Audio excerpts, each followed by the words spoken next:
Hey there, this is Josh, and this is the companion video for Steps Ahead.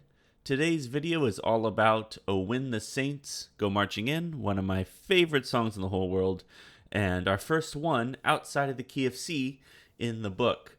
I hope the book is treating you well, and that your practice is going well, and that these videos are helping. So today, just like previous videos, the layout will be as follows. We'll go over the form, kind of understand how it's constructed. We'll do one specific exercise based on the tune. Today's going to be about transposition. So we're going to take one of my personal favorite phrases. We're going to isolate it, understand it, and then move it to a couple different key centers so you can kind of see how that would work on the piano. And then I'm going to give you some fingerings and work through the etude with you. Let's get started. So the tune of the day, like I mentioned, is "Oh When the Saints Go Marching In." It's a delightful little song.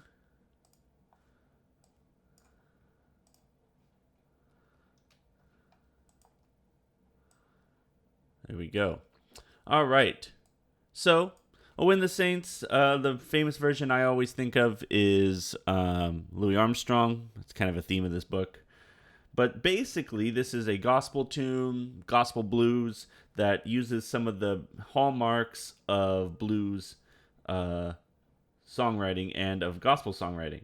So the first thing you'll notice that I want to point out, we got 16 bars, and the beginning moves back and forth between the 1 and the 4 chord. The relationship of F to B flat, or 1 to 4, is really important to this style of music. You want to make anything sound more gospel, go ahead and just do that. So if a tune is in F, right, going up to the 4, especially that B flat in second inversion.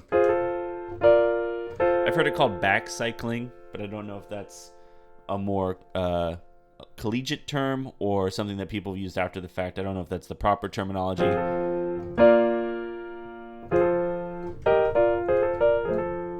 So that's what that kind of sound is. So we have 16 bars. We start on the 1 chord that goes back and forth between the 1 and the 4.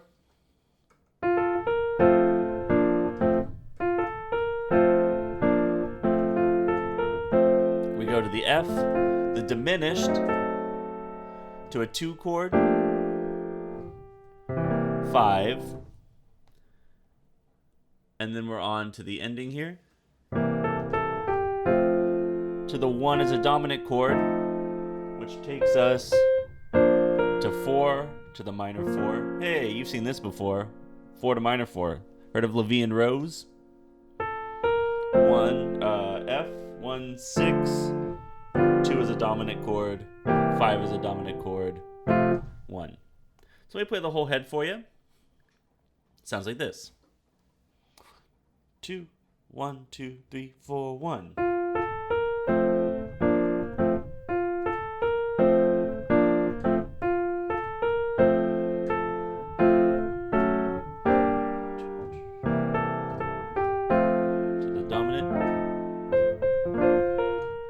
Scroll. 1, 6, 2, 5, 1. Then we have the etude, which has written over the same changes. So the etude has a break just like before, that then moves into kind of some bebop language. It's a short one, 16 bars, but I'm excited to work through it.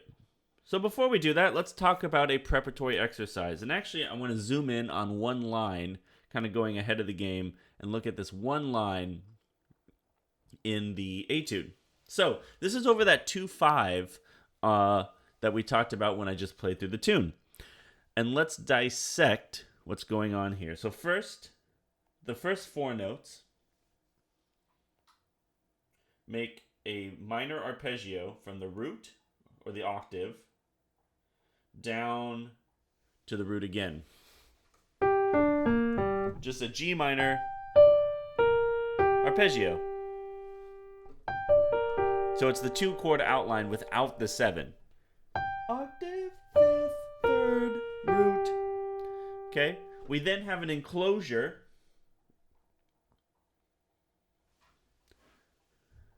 around this G going to the next bar. So we start a half step lower than where we want to target, that half step lower than the G.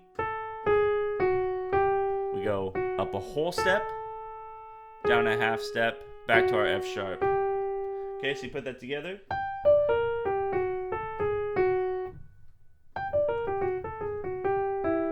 And then we do the fifth, third, and root of our C7 chord. So it's basically two arpeggios with an enclosure connecting them. G minor,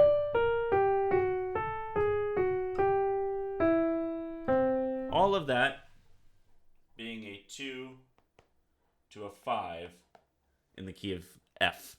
So let's go ahead and play it. Play it with me a couple times. Here, let me show it to you on the keyboard here.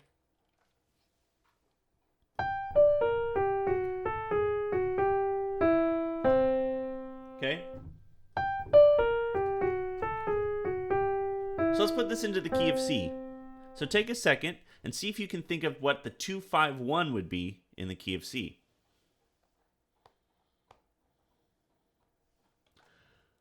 Feel free to pause the video if you need more time. But we're going to have D minor to G7, right? That's the 2-5-1 in the key of C.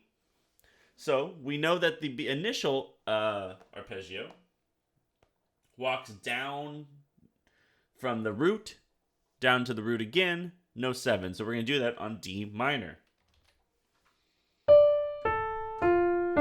Right?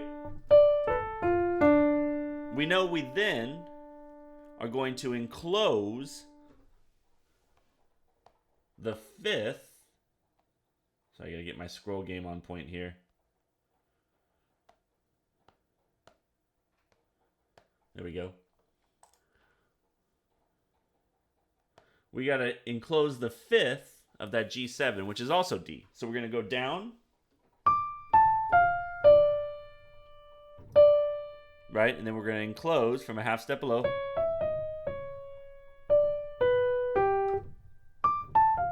Enclose. Walk down the rest of the arpeggio. From where we were originally in G minor, or in F, excuse me. So that is the lick now in the key of C. Down the arpeggio, enclose, down the G major. Take a sec, see if you can get that under your fingers. This would be a great opportunity to stop, pause the video, talk more, work through those shapes to make sure you have them before we try another key. So far we've done the key of F and the key of C. Now that we understand the construction of that lick, I think we can do it in a couple more keys. Let us do the key of B flat. The 2-5-1 in the key of B flat. C minor to F7. So we know that we're going to go down the arpeggio, and then we're going to enclose from a whole step below.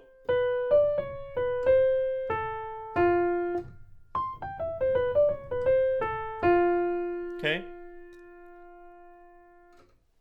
So let's go ahead and do one more. So that was the key of B flat. Let's also do the key of E flat. So we've done C, F, B flat, and E flat then. The 2-5-1 in the key of E flat is F minor to B flat 7. So we go walk down the minor arpeggio, enclose the fifth, and we get our full lick in that key. Great piece of language. Has nice tension and release, and pretty malleable to the piano. So now, here we go. We're going to try this like this. We're going to play it in the key of C, which is D minor, G7. We're then going to play it in the key of F, which is G minor to C7, the key of the tune. We're then going to play it in the key of B flat, which is C minor to F7. And finally, we're going to end on E flat, which will be F minor to B flat 7. Okay, so let me put this so you can see it. All right, hopefully this is legible. We're going to run through each of those shapes. So I'll do it first, starting on your 2-5-1 in the key of C. 3, 4.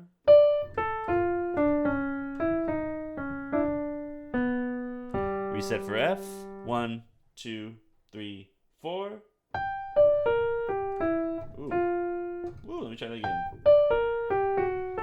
The original key got messed up there. Reset for the key of B flat. 1, 2, 3, 4.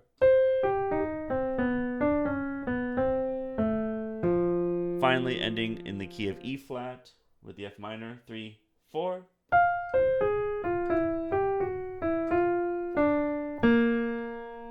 There we go. Let's do it together. 1, 2. We'll take a break in between each. 1, 2. Key of C.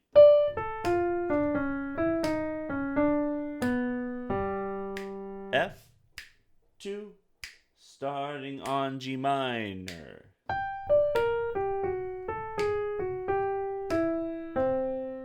Now to the key of B flat. A 1, 2. Starting on C minor. 1, 2. Here we go. Ooh, mind bad. 3, 4.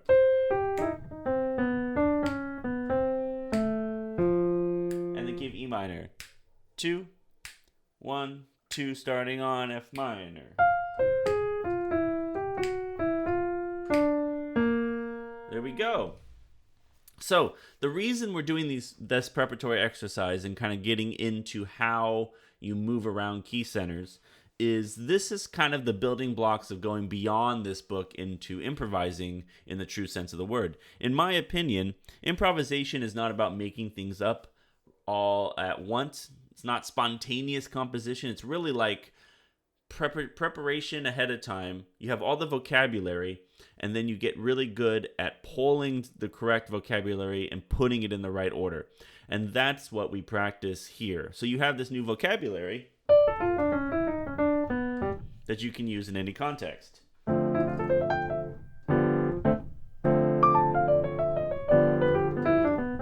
Right? You can use that anytime you're improvising. It can sneak in any context. So go ahead. The next step on this is if you were to do this in all 12 keys, go in the circle of fourths like I just did. I think that tends to be the way to get the most bang for your buck because most songs are written, at least in the Great American Songbook, are written in C, F, B flat, E flat, A flat, going that way. Very few keys are written in B, or songs are written in the key of B or E. All right, let us tackle the etude.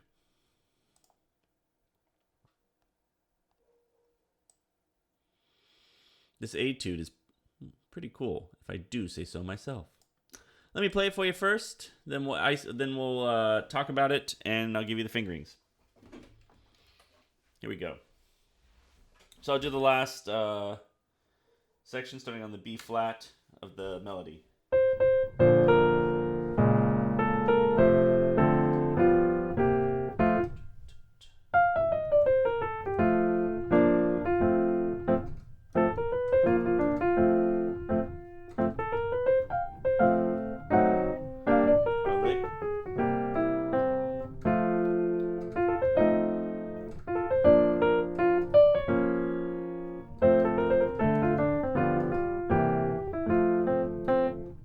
There we go. And then we go,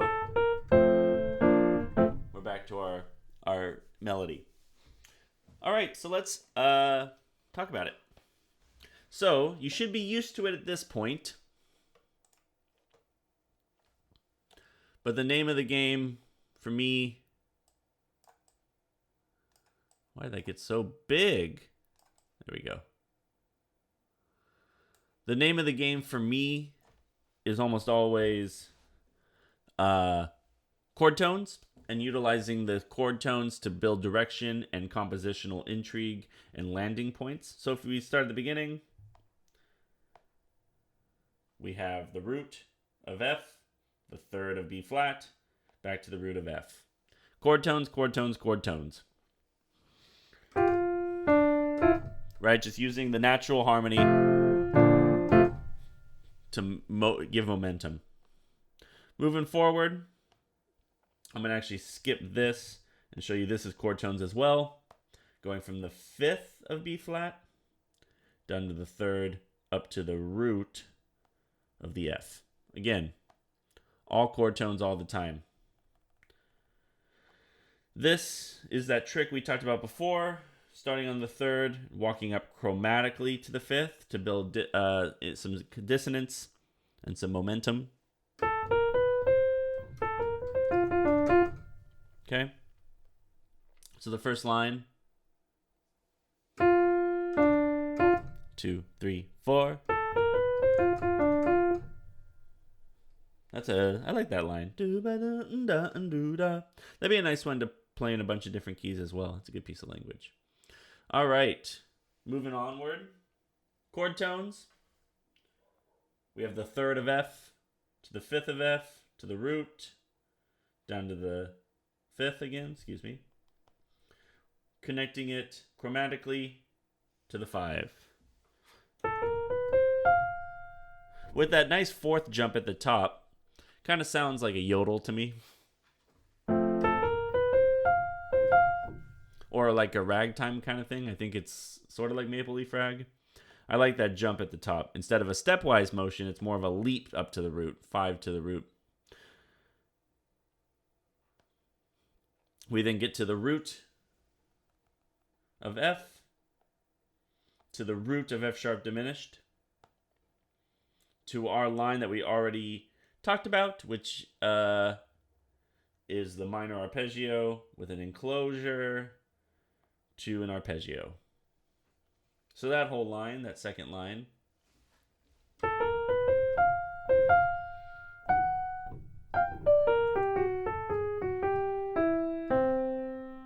there we go. On to the 3rd line. We have all chord tones. I think I was trying to prove a point here that you can make chord tones sound pretty slick with just a few chromatic notes, maybe. Oops. There we go. All right, so we start on the root. We go up the arpeggio, root 3rd, 5th, up to the 7th, that flat 7, which is what is unique about the F7 chord. Clean that up a little bit. Right? So we have root up to the 7th, an arpeggio up to the 7th. Then we have some repetition, another arpeggio, same arpeggio, that then goes to the 3rd of the B flat chord. We then move all the way using chord tones, root, 5th, 3rd again, to the minor 3rd, right there. Now this is a thing called anticipation. Anticipation, if you're a Rocky Horror fan. What that means is that this B flat, or excuse me, this D flat, which you see belongs to the B flat minor, but it comes in a half a beat early. So it's a little bit of a rub. So you have the B flat sounding with an answer. So with the chord coming in later, we're anticipating, we're showing you what's coming a little bit ahead of the time, and it sounds really, really nice that way. Nice little use of syncopation to build just a little bit of intrigue to break up those chord tones. All right, a whole lot more chord tones. We have the 5th, the 3rd, 4, 5, 4 of the F chord. Then of the D minor chord, we go to 5, 3, root, and 7th.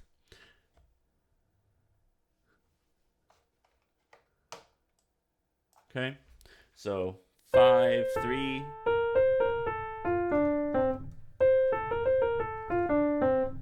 5, 3rd, 4 5 4, and then switching 5 3 root 7th. All chord tones. We then have the 7th of G, the 5, the 3rd, the root, and the 5th, ending on the 5th. So, to point out kind of my philosophy of this tune, in the entire song, there are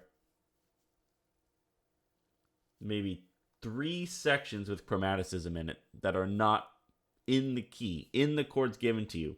So this sound, this kind of bluesy, chromatic sound, is a lot of just figuring out how to use the harmony to your advantage.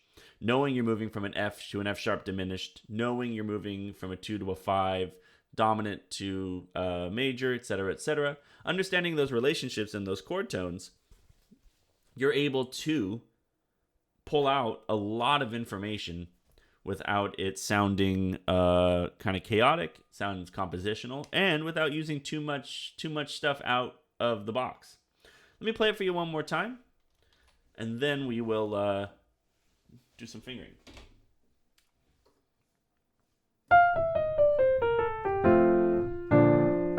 2 3 4.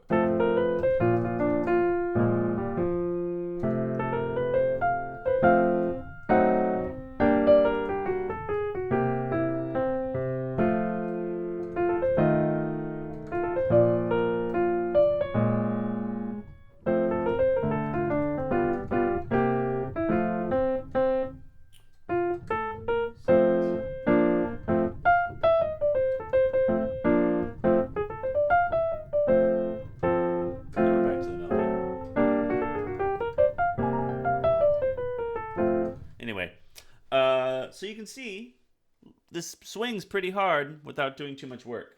So let's go over the fingering. I like to start on the 4 on that first break.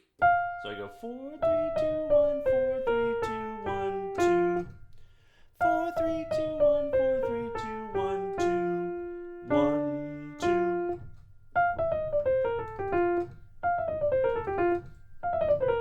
It's a nice line. Pick up the hand.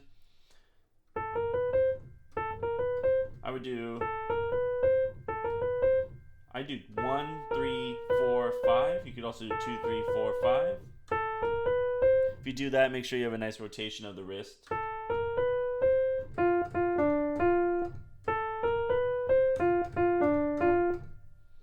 For this one, I do, for measure 22, 1 3 1 2 5.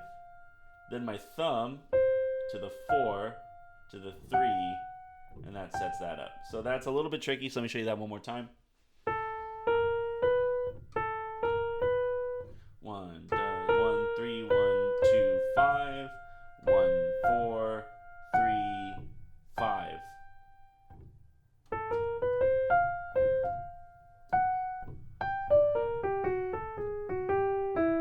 For our line, hopefully that fingering has kind of made more sense as you work through it in the preparatory exercise, but it's octave, 5th, 3rd, root, and it's pinky, 3rd, 2nd, 1st, 2 4 3 2 4 2 1. Jump to your thumb. Make sure the hand moves into the piano for the E flat because your pinky is short. Back out. A little bit of a rounding there on the D flat. So 4 2 3 4 3 2 1 2 1 3 3 4 2 3 1 1. Let me play the whole thing for you nice and slow. Starting at the break. Oops. Yeah, it is right. Slower, it felt weird.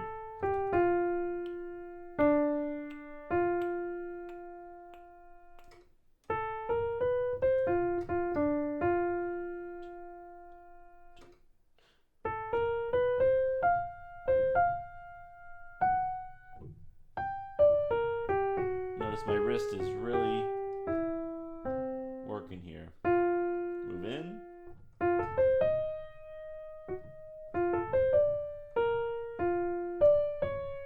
2, 3, 4.